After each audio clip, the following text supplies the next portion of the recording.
मंत्रिपद न मिळाल्यामुळे त्यांना कोर्टवरून अनेकांनी डिवचलं होतं, चिडवलं होतं. मात्र गोगावलेंनी संयम राखत शिंदेना साथ दिली आणि आज गोगावलेंच्या गळ्यात मंत्रिपदाची माळ पडली. त्यामुळे आता जोमानं काम करणार असल्याची प्रतिक्रिया गोगावलेने दिली. हे माझं एक निशाणी आहे, प्रतीक आहे. सामान्य शेतकऱ्याचा मुलगा आहे, त्यामुळे टॉवेल वापरणं, रुमाल वापरणं काही चुकीचं नाही. त्यामध्ये काही वेगळी स्टाईल असेल तुम्हाला चांगला वाटतोय, माणूसच चांगला आहे. जर तुमचं मन चांगलं असेल तर सगळं चांगलं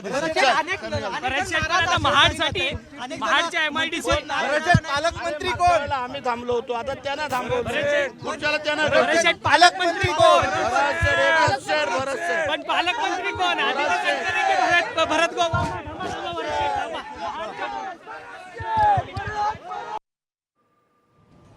बघा गोगावलेंच्या कुटुंबियांनी काय प्रतिक्रिया दिली. त्यांची पत्नी आणि त्यांची आई देखील आता शपथविधीसाठी नागपूरमध्ये आल्या होत्या. तेव्हा साम टीव्हीशी संवाद साधताना त्यांनी काय प्रतिक्रिया दिली आपण पाहूया.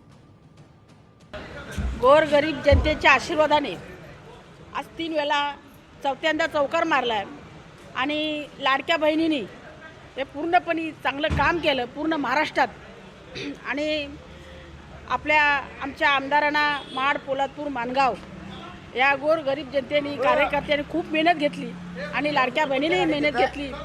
आणि आज आम्ही चांगला दिवस पाहतोय. गेली 2.5 वर्ष आम्ही वाट बघितली, पण आज शिंदे साहेबांच्या आशीर्वादाने आम्हाला ते मेहनतीचं फल मिळालं. खूप त्यांना धन्यवाद देते, साहेबांना धन्यवाद. आता त्यांच्या आई आहे, मुलगा आज मंत्री होतो आहे, काय पहिली प्रतिक्रिया आहे?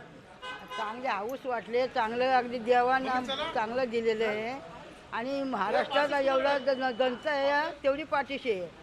हां, मुलांना काय काम केलं पाहिजे, काय अपेक्षा मुलाकडून? आता काय काम त्यांचं काय इच्छा होईन ते करतील.